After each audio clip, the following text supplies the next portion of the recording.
नमस्ते दोस्तों, स्वागत है आप सभी का हमारे चैनल दिव्य भक्ति ज्ञान में। आइए आज के इस वीडियो में हम उत्पन्ना एकादशी की व्रत कथा, पूजा विधि एवं महत्व के बारे में जानते हैं। सूत जी कहने लगे, हे ऋषियों, इस व्रत का वृतांत और उत्पत्ति प्राचीन काल में भगवान कृष्ण ने अपने परम भक्त युधिष्ठिर से कही थी, वही मैं तुमसे कहता हूँ। एक समय युधिष्ठिर ने भगवान से पूछा कि एकादशी व्रत किस विधि से किया जाता है और उसका क्या फल प्राप्त होता है। उपवास के दिन जो क्रिया की जाती है, आप कृपा करके मुझसे कहिए। यह वचन सुनकर श्री कृष्ण कहने लगे, हे युधिष्ठिर, मैं तुमसे एकादशी के व्रत का महामत्त कहता हूँ। सुनो, सर्वप्रथम हेमंत ऋतु में मार्गशीर्ष कृष्ण एकादशी से इस व्रत को प्रारंभ किया जाता है। दशमी को सायंकाल भोजन के बाद अच्छी प्रकार से दातून करें ताकि अन्न का अंश मुंह में न रह जाए। रात्रि को भोजन कतई न करें, न अधिक बोलें। एकादशी के दिन प्रातः 4 बजे उठकर सबसे पहले व्रत का संकल्प लें। इसके पश्चात शौच आदि से निवृत्त होकर शुद्ध जल से स्नान करें। व्रत करने वाला चोर, पाखंडी, परम स्त्रीगामी, निंदक, मिथ्याभाषी तथा किसी भी प्रकार के पापी से बात न करें। स्नान के पश्चात धूप, दीप, नैवेद्य आदि 16 चीजों से भगवान का पूजन करें और रात को दीप दान करें। रात्रि में सोना या प्रसंग नहीं करना चाहिए। सारी रात भजन कीर्तन आदि करना चाहिए। जो कुछ पहले जाने अनजाने में पाप हो गए हैं, उनकी क्षमा मांगनी चाहिए। धर्मात्मा पुरुषों को कृष्ण और शुक्ल दोनों पक्षों की एकादशियों को समान समझना चाहिए।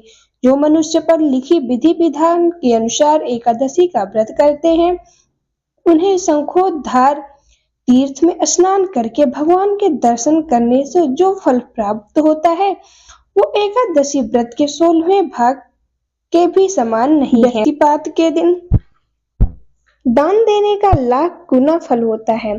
संक्रांति से 4 लाख गुना सूर्य चंद्र ग्रहण से स्नान दान से पुण्य प्राप्त होता है, वही पुण्य एकादशी के दिन से मिलता है। अश्वमेघ यज्ञ करने से 100 गुना तथा 1 लाख तपस्वियों को 60 वर्ष तक भोजन कराने से 10 गुना, 10 ब्राह्मणों अथवा 100 ब्रह्मचारियों को भोजन कराने से 1000 गुना पुण्य भूमि दान करने से होता है। इससे 1000 गुना पुण्य कन्या दान से प्राप्त होता है। इससे भी 10 गुना पुण्य विद्या दान करने से होता है। विद्या दान से 10 गुना पुण्य भूखे को भोजन कराने से होता है। अन्य दान के समान इस संसार में कोई ऐसा कार्य नहीं जिससे देवता और पितृ दोनों तृप्त होते हों, परंतु एकादशी का व्रत पुण्य सबसे अधिक होता है। 1000 यज्ञों से सभी अधिक इसका फल होता है। इस व्रत का प्रभाव देवताओं को भी दुर्लभ होता है। रात्रि को भोजन करने वाले को उपवास का आधा फल मिलता है और दिन में एक बार भोजन करने वालों को भी आधा ही फल प्राप्त होता है, जबकि निर्जल व्रत रखने वालों का महामत्त तो देवता भी वर्णन नहीं कर सकते।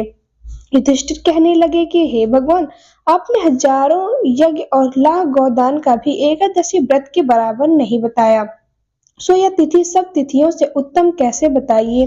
भगवान कहने लगे, हे युधिष्ठिर, सतयुग में मुर नाम का दैत्य उत्पन्न हुआ। वह बड़ा बलवान और भयानक था। उस प्रचंड दैत्य ने इंद्र आदि, वसु, वायु, अग्नि आदि सभी देवताओं को पराजित करके भगा दिया। तब इंद्र सहित सभी देवताओं ने भयभीत होकर भगवान शिव से सारा वृतांत कहा और बोले, हे कैलाशपति, मुर दैत्य से भयभीत होकर सब देवता मृत्यु लोक में फिर रहे हैं। तब भगवान शिव ने कहा, हे देवताओं, तीनों लोकों के स्वामी, भक्तों के दुखों का नाश करने वाले भगवान विष्णु की शरण में जाओ, वही तुम्हारे दुखों को दूर कर सकते हैं। शिव जी के ऐसे वचन सुनकर सभी देवता क्षीर सागर में पहुंचे। वहां भगवान को शयन करते देख हाथ जोड़कर उनकी स्तुति करने लगे। हे देवताओं द्वारा स्तुति करने योग्य प्रभु, आपको बारंबार नमस्कार है। देवताओं की रक्षा करने वाले मधुसूदन आपको नमस्कार है। आप हमारी रक्षा करें। दैत्यों से भयभीत होकर हम सभी आपकी शरण में आए हैं। आप इस संसार के कर्ता, माता पिता, उत्पत्ति और पालन करता और संहार करने वाले, सबको शांति प्रदान करने वाले हैं। आकाश और पाताल भी आप ही हैं।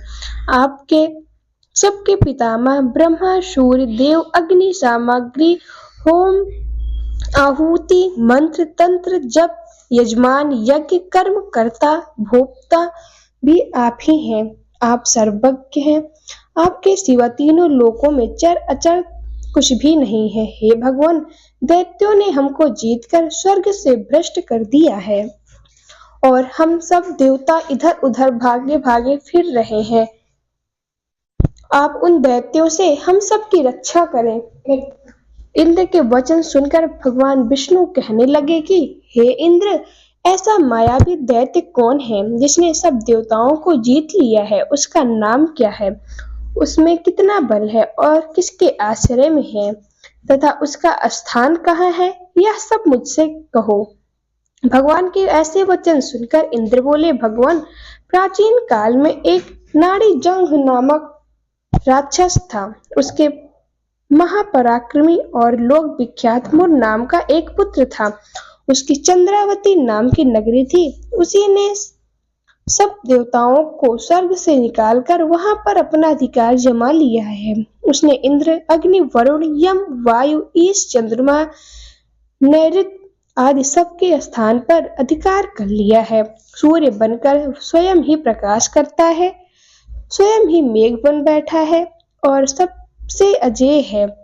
हे असुर निकंदन, उस दुष्ट को मारकर देवताओं को अजय बनाइए। यह सुनकर भगवान ने कहा, हे देवताओं, मैं शीघ्र ही उसका संहार करूंगा। तुम चंद्रावती नगरी जाओ। इस प्रकार कहकर भगवान सहित सभी देवताओं ने चंद्रावती नगरी की ओर प्रस्थान किया। उस समय दैत्य मुर सेना सहित युद्ध भूमि में गरज रहा था। उसकी भयानक गर्जना सुनकर सभी देवता भय के मारे चारों दिशाओं में भागने लगे। जब स्वयं भगवान रणभूमि में आए तो दैत्य उन पर भी अस्त्र शस्त्र आयुध लेकर दौड़े। भगवान ने उन्हें सर्प के समान अपने बाणों से बींध डाला। बहुत से दैत्य मारे गए, केवल मुर बचा रहा। वह अविचल भाव से भगवान के साथ युद्ध करता रहा। भगवान जो भी तीक्ष्ण बाण चलाते वह उसके लिए पुष्प सिद्ध हो जाता। उसका शरीर छिन्न भिन्न हो गया, किंतु वह लगातार युद्ध करता रहा। दोनों के बीच मल्ल युद्ध भी हुआ। 10,000 वर्ष तक उनका युद्ध चलता रहा, किंतु मुर नहीं हारा। थककर भगवान बद्रिका आश्रम चले गए। वहां हेमवती नामक सुंदर गुफा थी। उसमें विश्राम करने के लिए भगवान उसके अंदर प्रवेश कर गए। यह गुफा 12 योजन लंबी थी और उसका एक ही द्वार था। विष्णु भगवान वहां योग निद्रा की गोद में सो गए। मुर भी पीछे पीछे आ गया और भगवान को सोया देखकर मारने को उद्यत हुआ। तभी भगवान के शरीर से उज्जवल कांति में रूप वाली देवी प्रकट हुई। देवी ने राक्षस मुर को ललकारा, युद्ध किया और उसे तत्काल मौत के घाट उतार दिया। श्री हरि विष्णु जब योग निद्रा की गोद से उठे तो सब बातों को जानकर उस देवी से कहा कि आपका जन्म एकादशी के दिन हुआ है, अतः आप उत्पन्ना एकादशी के नाम से पूजित होंगी। आपके भक्त वही होंगे जो मेरे भक्त होंगे। आइए अब हम उत्पन्ना एकादशी की पूजा विधि के बारे में जानें। उत्पन्ना एकादशी का व्रत का पूजन करने के लिए सुबह जल्दी उठकर स्नान कर साफ सुथरे वस्त्र धारण करें। उसके बाद उत्पन्ना एकादशी का संकल्प लें। फिर एक चौकी पर भगवान विष्णु की मूर्ति या फोटो स्थापित करें। फिर भगवान विष्णु को नैवेद्य फूल, फल, धूप, दीप, अक्षत, चंदन और तुलसी दल अर्पित करें। उसके बाद विष्णु जी को दूध, दही, घी, शहद और चीनी से तैयार पंचामृत अर्पित करें। विष्णु जी को तुलसी अति प्रिय है, इसलिए पंचामृत में तुलसी जरूर डालें। इसके बाद उत्पन्ना एकादशी व्रत कथा का पाठ करें। फिर अंत में आरती करके भोग लगाएं और सब में बांट दें। आइए अब हम उत्पन्ना एकादशी के महत्व को जाने। उत्पन्ना एकादशी व्रत करने से भगवान विष्णु का आशीर्वाद प्राप्त होता है। इसके अलावा व्यक्ति के सभी पाप नष्ट होते हैं और मोक्ष की प्राप्ति होती है। मान्यता है कि इस दिन दान पुण्य बहुत शुभ होता है, जिसका व्यक्ति को कई गुना फल मिलता है। तो दोस्तों, अगर यह वीडियो आपको अच्छी लगी हो तो वीडियो को लाइक करें और कमेंट बॉक्स में कमेंट जरूर करें। धन्यवाद।